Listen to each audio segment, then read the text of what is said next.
Gideão fazia parte da nação de Israel. E naquela época, Israel estava sendo assolada pelos midianitas. Os midianitas eram uma nação inimiga de Israel. Então o povo de Israel plantavam suas lavouras. Imagina aí, você faz uma lavoura, você planta o seu trigo, você planta as suas uvas, e quando está no ponto de colher, o inimigo chega e leva tudo. Assim acontecia com o povo de Israel. Eles estavam plantando o trigo deles, e quando era na época de colher, os midianitas vinham armados e levavam tudo deles. Levavam a colheita deles. Deixava o povo sem nada. E aí esse homem aparece na história, Gideão. E o que é interessante, porque como a história dele começa, dizendo que um anjo, se você observar, olhe de novo no seu texto aí da sua Bíblia, o nome anjo está com A maiúsculo. Toda vez que você lê na Bíblia, no Antigo Testamento, anjo do Senhor, com A maiúsculo, não é qualquer anjo aí não. Isso aí na teologia é chamado de teofania. O que é a teofania? Quer dizer uma manifestação de Jesus Cristo no Antigo Testamento. Então ele vinha em forma desse anjo do Senhor. Quando você lê anjo com A minúsculo, é anjo mesmo do exército de Deus. Agora, às vezes que aparece anjo com A maiúsculo, é o próprio Senhor Jesus Cristo, que vezes apareceu no Antigo Testamento. Amém? É uma teofania, quer dizer, ele vinha e ele voltava. Ele manifestava e ele voltava. Porque ele só veio realmente para permanecer no Novo Testamento. Ok? Então, o anjo do Senhor apareceu para Gideão. Agora observa o lugar onde Gideão estava. Qual era o lugar? Ele estava em um lagar. Versículo 1 diz, versículo 11. Então o anjo veio, assentou-se debaixo do carvalho que está em Ofra, que pertencia a Joás, a Abiesrita. E Gideão, seu filho, estava malhando trigo no lagar, para salvar de quem? Dos midianitas. Agora preste atenção no que eu vou dizer para você aqui. O que é que se fazia no lagar? O que era um lagar? Lagar era um lugar fechado, onde não entrava ventilação. Era um lugar onde se processava a uva, para fazer o vinho da uva. Você lembra? Você já viu aquelas imagens da pessoa pisando em cima das uvas? Aquilo ali é chamado de lagar. Vão pisando para tirar o sumo, né, da uva, para fazer o vinho. É um lagar. Agora, onde é que ele estava malhando o trigo? Ou seja, limpando o trigo? Dentro de um lagar. Quem aqui das irmãs, dos irmãos mais antigos, né? Eu ainda fiz isso ainda. Esse menino novo de hoje não sabe o que é isso. Mas meu pai botava aquelas roças de arroz. E aí a gente ia bater o arroz em cima de um giralzão assim, batendo, pá, pá, para tirar, né? O arroz do cacho. E aí quando a gente queria limpar o arroz bem limpinho mesmo, ficava num lugar bem ventilado e ficava jogando assim, né? No quibane, numa bacia bem grande. Jogava assim, o vento fazia o quê? soprava e levava a palha, para ficar limpinho o arroz das sujeiras da palha. Quem fez isso aqui? Eu? Tem gente antiga também aqui, amigo. Ainda tinha que pisar o arroz no pilão. Eu era fera com meus irmãos. Três mãos de pilão. Puf, puf, puf. A pisar o arroz no pilão. Depois soprava também para tirar a palha dele. Eu já sofri também na vida mesmo. Mas era bom aqueles tempos, hein? De manhã tinha que pisar o arroz para fazer o cuscuz. Cuscuz de arroz. Eita, cuscuz bom, era o cuscuz do arroz mesmo, puro. Esses cuscuz de arroz de hoje aí, flocão. Não dá nem o gosto do cuscuzão antigo, hein? Mas escuta isso. O trigo, ele tinha palha. Então, na lógica, onde é que tinha que se limpar o trigo? No lugar aberto e ventilado, para poder tirar a palha do trigo. Mas aonde é que Gideão estava? Dentro de um lugar fechado. Por que ele estava fazendo isso? Porque o texto responde, final do versículo 11: para o salvar de quem? Dos midianitas. Ele estava fazendo aquele sacrifício e provavelmente ele deveria estar soprando, porque ele não podia fazer aquilo em terreno aberto, porque senão ia ser roubado dele. Ele teve que fazer um alto sacrifício de limpar o trigo dele dentro de um lagar, um lugar que não era o apropriado para fazer isto. Amém? E foi nessa circunstância que o anjo aparece para ele. O anjo olha para ele, vendo ele fazendo isto, e o anjo do Senhor chega e diz: o Senhor é contigo, homem valente. Agora pensa comigo, o que passou na cabeça dele? Como é que eu sou valente se eu estou escondido aqui? Como é que eu sou valente se eu estou me escondendo para ninguém roubar meu trigo? Talvez quando o anjo falou assim, homem valente, ele deve ter olhado assim para caçar outra pessoa, né? Eu? Eu aqui sou valente, me escondendo? Então o anjo diz para ele: vai nessa tua força, porque tu vai livrar a Israel da mão dos midianitas. Diga glória a Deus. Então nessa noite eu quero falar do valente inesperado, a história de Gideão. Aleluia. As próximas quartas-feiras aqui da igreja eu vou estudar com vocês a cada quarta-feira a história de um homem de Deus aqui, que eu vou escolher na Bíblia para a gente meditar na vida deles. Então a primeira coisa a respeito da vida de Gideão é a própria humildade dele, é a própria realidade dele. Gideão era um homem comum, como eu e você. Gideão era um homem cheio também de limitações. Gideão era um homem cheio de desafios dentro da vida dele, como você e eu somos. Mas diga assim comigo: Deus usa pessoas comuns para grandes feitos. Amém?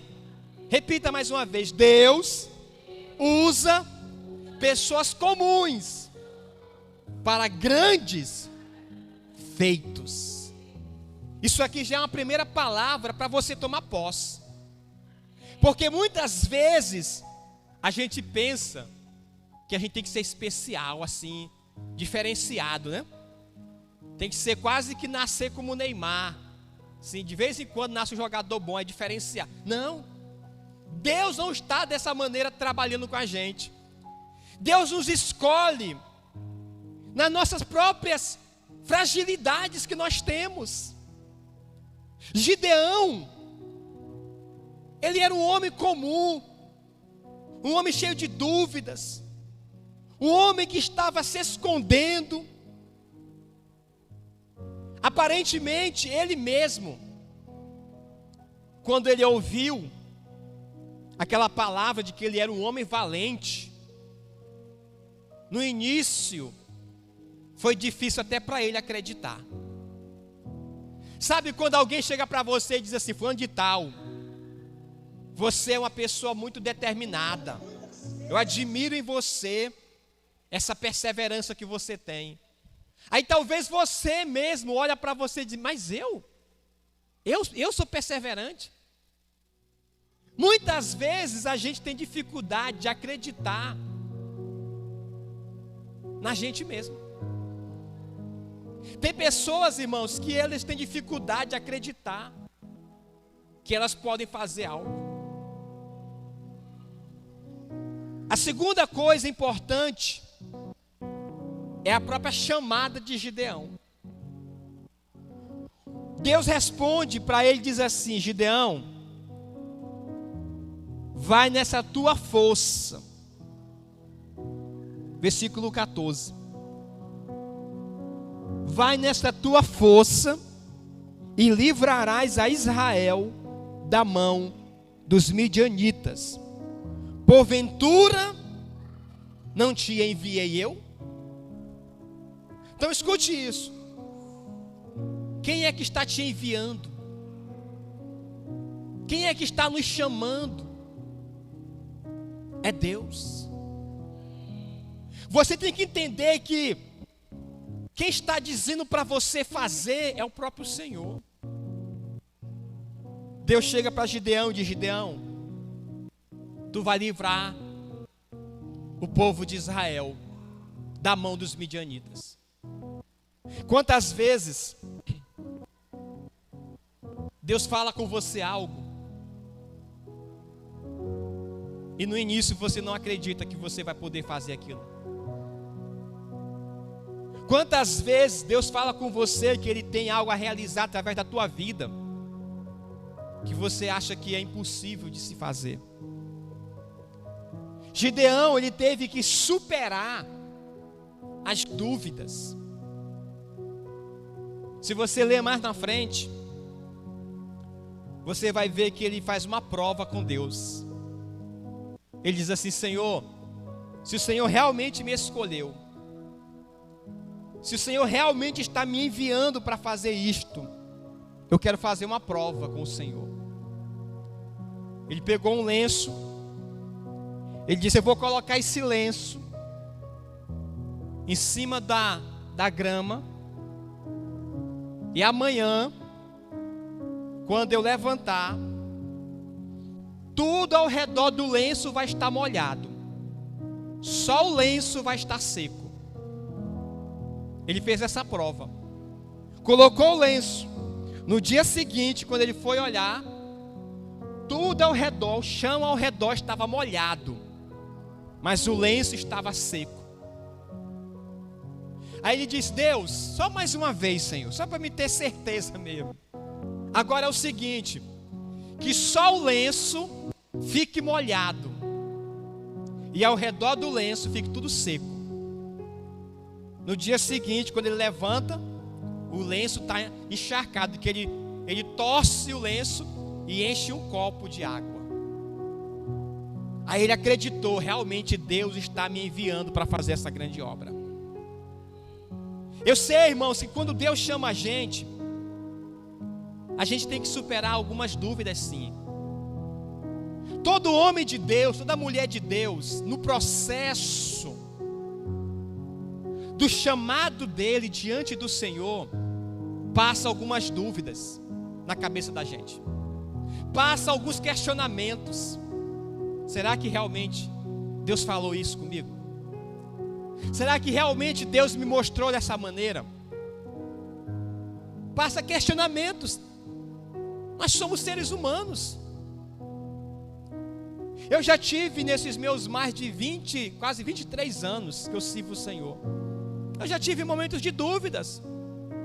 Eu já tive muitos questionamentos a respeito de muitas coisas que Deus já falou. Mas o que eu tive que fazer? A mesma coisa que Gideão fez.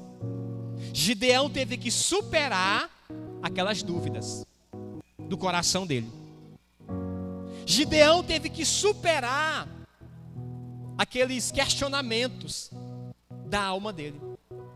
Então eu digo para você hoje, se há dentro de você alguma dúvida, algum questionamento a respeito do que Deus tem falado que vai fazer através de você, como Ele falou que iria fazer através de Gideão, então se esforce, persevere para você superar essas dúvidas e esses questionamentos. Porque enquanto a dúvida e os questionamentos permanecerem dentro de você, você vai ter dificuldade de romper.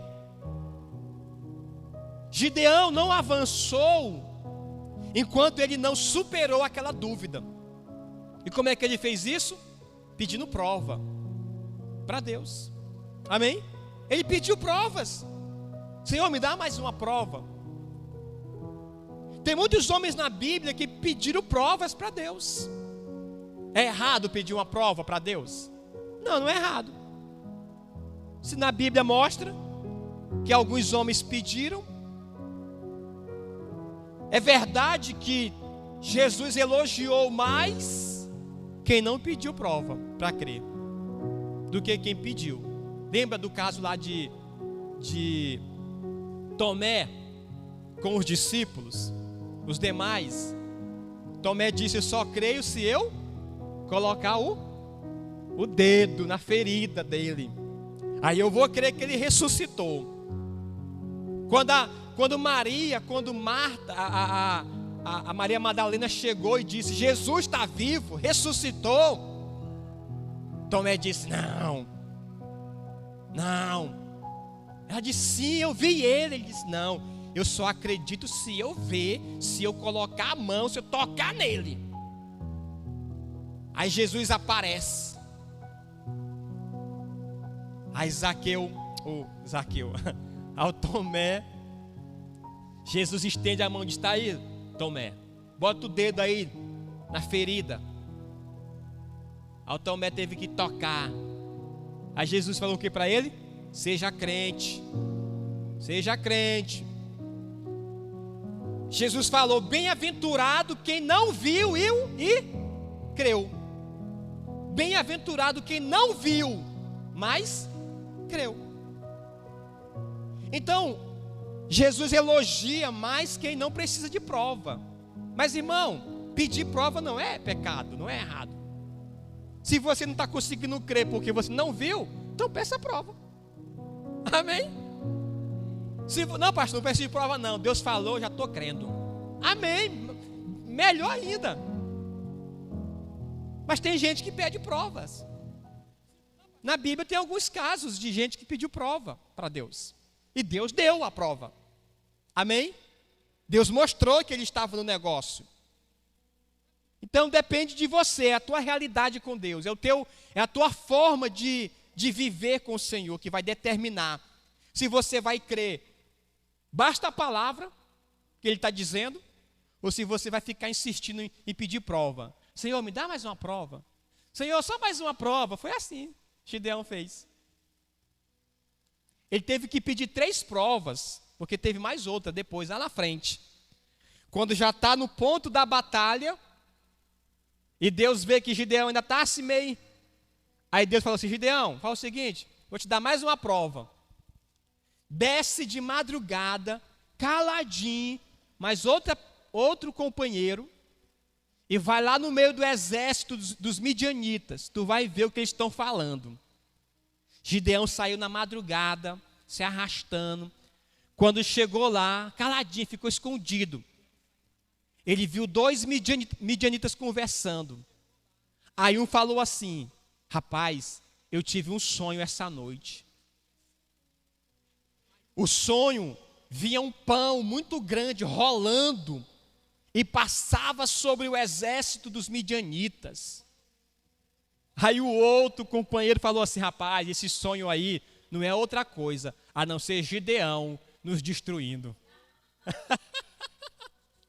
O Gideão diz: opa!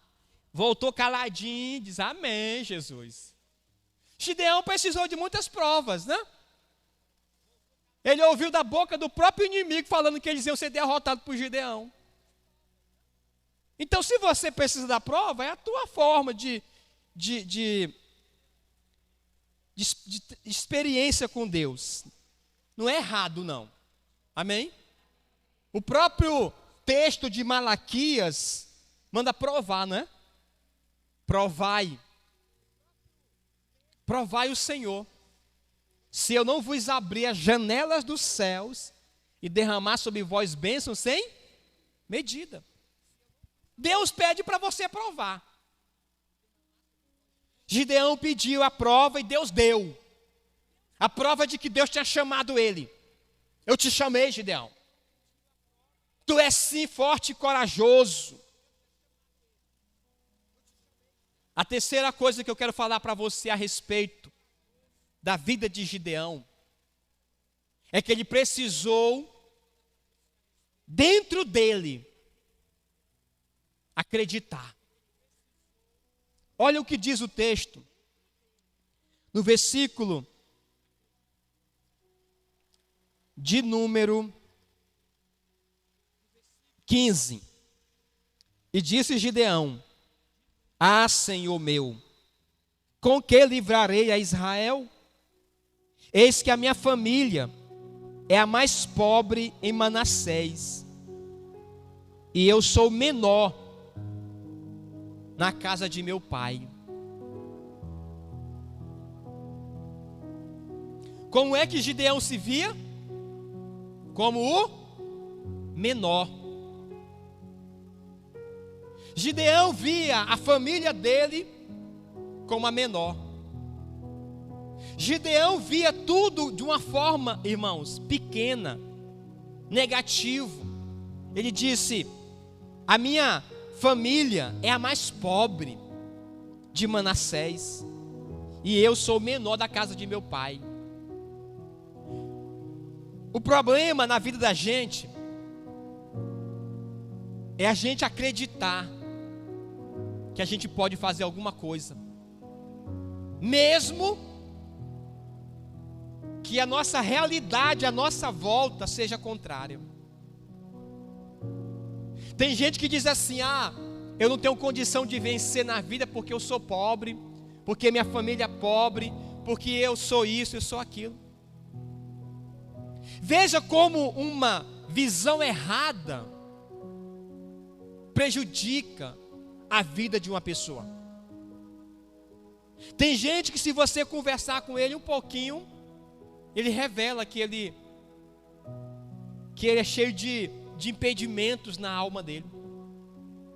Gideão ficou dizendo: ah, minha família é mais pobre, e eu sou o menor da casa de meu pai. Irmãos, escute isso que eu vou lhe falar. Quem está ali chamando é Deus. Deus não está olhando se você é o mais pobre. Deus não está olhando se você é o menor. Deus não está olhando se você vive uma vida de... Deus não está olhando isso, não. Deus está olhando é a palavra que Ele está dando para você, porque Deus vela pela sua palavra. Se Deus falar algo, quem está em jogo é a palavra dele. Então você tem que acreditar na palavra. Deus falou, então não importa a minha realidade que eu estou passando hoje, não importa o que eu estou enfrentando agora. Deus me deu uma palavra. Eu não sei como é que vai acontecer, eu sei que Deus vai fazer, porque Ele falou e está falado. Diga glória a Deus.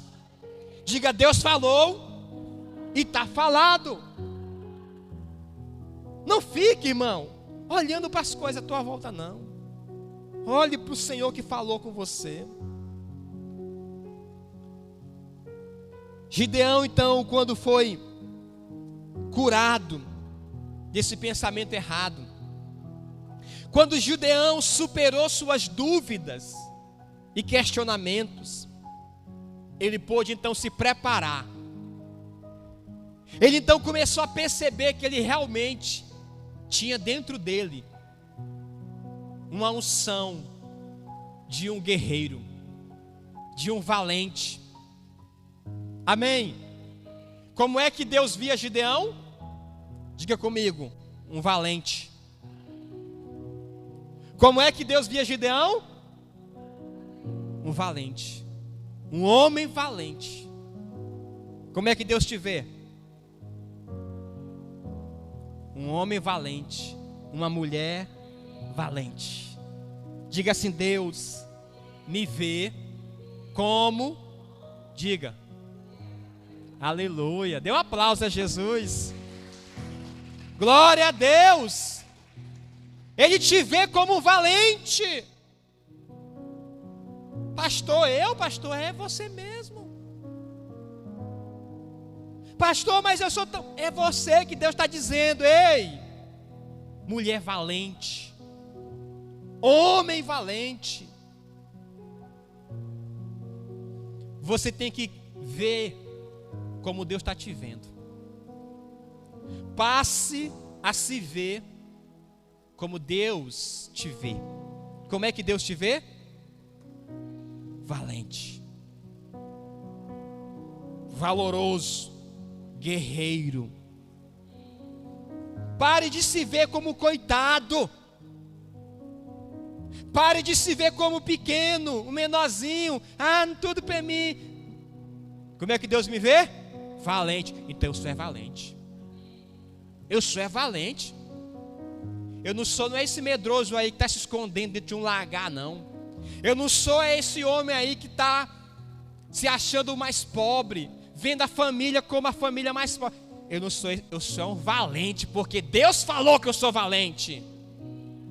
Irmãos, queridos, quando você se vê como Deus te vê, isso faz toda a diferença.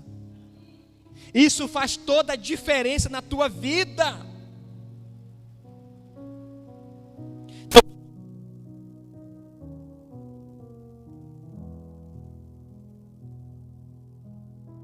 Aleluia, foi a unção. Quando você se vê da forma como Deus está te vendo, tudo muda na tua vida. Diga glória a Deus. Amém? Quando ele chega a esse ponto de entender como Deus está vendo ele então está preparado. Deus disse: agora levanta o exército. Ele então convoca os homens para a batalha. Ele reúne 32 mil homens para enfrentar, sabe quantos mil? 160 mil. 32 contra 160, e lá vai soldado do inimigo. Se você olhar assim, parece que já era desproporcional, né? Mas Deus, quando vê os 32 mil, Deus diz assim: Gideão, tem muita gente contigo. Tem muita gente contigo. Diga aí para quem for covarde e medroso, pode voltar para casa. Gideão deve ter pensado assim: não deve ter tanta gente assim covarde aqui, que se esse povo veio para a batalha porque eles são corajosos. Quando ele falou: olha pessoal, quem aqui é covarde e medroso, pode voltar para casa. Sabe quantos? 22 mil. Covardes e medrosos voltaram para casa. Só ficou 10 mil. Deus olhou e disse: Gideão, ainda tem muita gente contigo. Manda esse povo ir tomar água. Quem se ajoelhar para tomar água, tu bota para o lado. Quem só se abaixar e pegar com a mão e beber, tu bota para outro lado. Sabe quantas pessoas se ajoelharam? 9.700. de 10.000, só 300 ficaram com Gideão. Só 300 homens, os 300 valentes de Gideão. Escute o que eu vou dizer para você aqui. Deus não trabalha com pessoas que deixam o medo e a covardia de dominar. Deus não trabalha porque uma pessoa covarde, uma pessoa medrosa, na hora do negócio pegar, ela vai pular fora. Quando Deus falou com Josué, a palavra que Deus deu para ele foi: seja corajoso, que se tu for medroso não dá certo. Gente que não tem coragem, Deus diz: pode mandar voltar. Eu só vou usar quem está crendo. A outra coisa que Deus mostra aqui é pessoas, irmãos, que não está entendendo o propósito para onde está indo. Porque aqueles homens que ficaram, os 10.000, quando foram beber água, aqueles que se ajoelharam, se eles tivessem realmente entendido o propósito, eles não iam chegar ali, irmão, de qualquer jeito, se humilhando, se jogando no chão, esquecendo que podia de repente o inimigo chegar e matar eles lá, prostrado. O guerreiro não, o guerreiro está ligado na batalha. Pode ser que qualquer hora o inimigo apareça, eu já estou no ponto. Amém? Talvez eles devem ter pego a água com a mão esquerda aqui, ó. Com a direita está segurando a arma. O inimigo aparecesse, já puxava logo a arma, a espada. Agora quem estava de joelho, deve ter tirado a espada, jogou acolá e se ajoelhou. Não veio ninguém chegando, irmão. Tem gente que Deus não vai levantar para fazer grandes coisas, porque são pessoas que não estão entendendo o propósito, a missão, para onde Deus está enviando a pessoa. Se você está indo para uma batalha, se você está indo para uma guerra, não tire o olho da batalha. Não brinque em serviço. Não fique voando ali. Fique ligado. Eu estou numa batalha. Eu só posso descansar quando eu vencer isso aqui. Eu não posso me dar o luxo de ficar por aí jogando minha arma no chão e ficar displicente, ficar desligado. Pode ser de repente o inimigo chega e me destrói. Quando Gideão tem 300 homens com ele, selecionado, só a nata de guerreiros preparados, ele chega e Deus fala assim para ele: Gideão, pega 300 vasos, 300 tochas e 300 trombetas.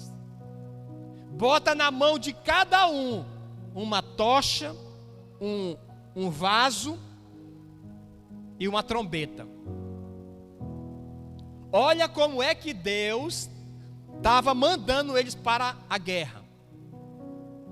Um vaso na mão, uma trombeta para tocar e uma tocha acesa. Pensa comigo. Só quem crê é que ia fazer um negócio desse. Deus mandou deixar as armas de lado. Não vai usar arma. Vocês não vão usar espada nessa batalha. Vocês vão usar uma tocha, um vaso e uma trombeta. Deus falou: divide em 3 grupos de 100. Bota um de um lado, outro do outro. Cerca o exército inimigo de 3 lados. Coloca a tocha acesa dentro do vaso. E quando Gideão der o grito, vocês vão quebrar o vaso, vão tocar a trombeta e vão levantar as tochas. Olha como é que foi a forma da vitória que eles tiveram.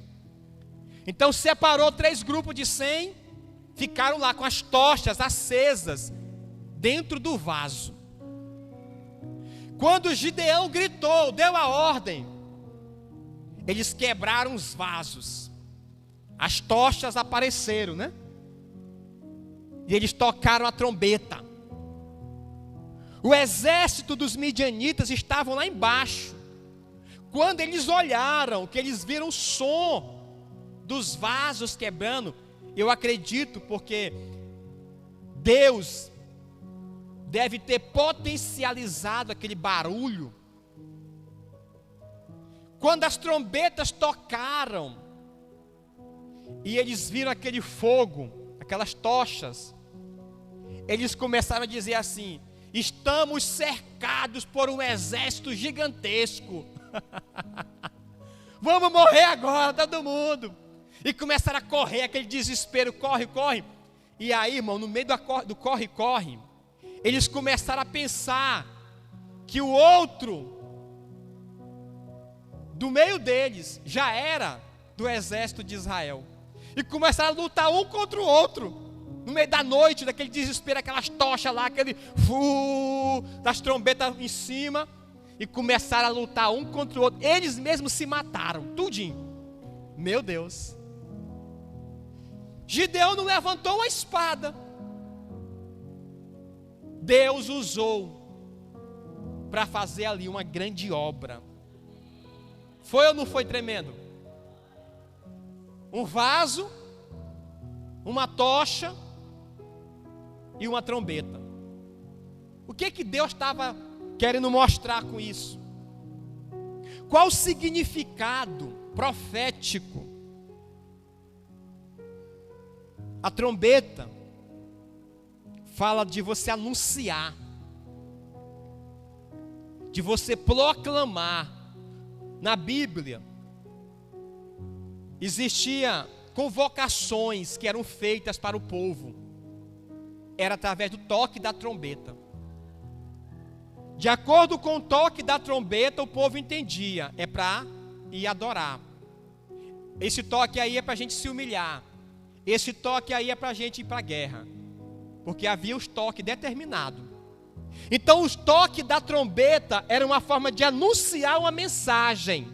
Escute isso. Sabe como é que você vai vencer as batalhas? É você proclamando a mensagem do Senhor, a palavra de Deus. Porque a palavra do Senhor já é o quê? A tua espada. A Bíblia diz: tomai a espada do Espírito, que é a palavra de Deus.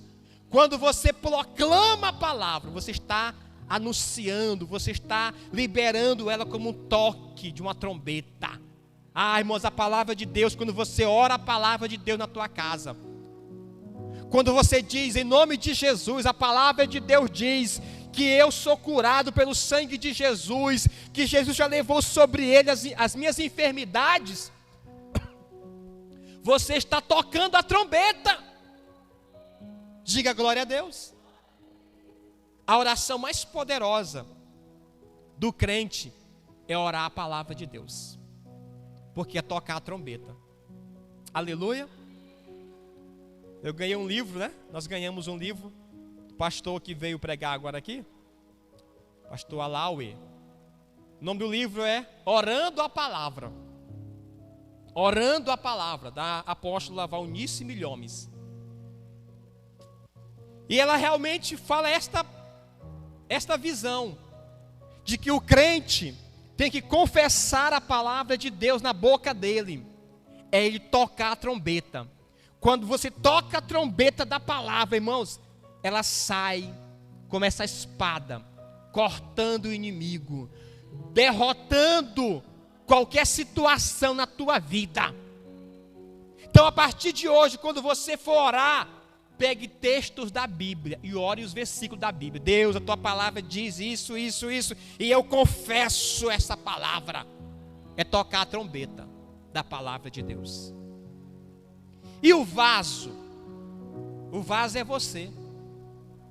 O vaso somos nós. Olha como é que diz aqui, no versículo, no capítulo 7, no verso 16, diz assim: então repartiu os 300 homens em 3 esquadrões, e deu a cada um nas suas mãos uma trombeta, um vaso vazio,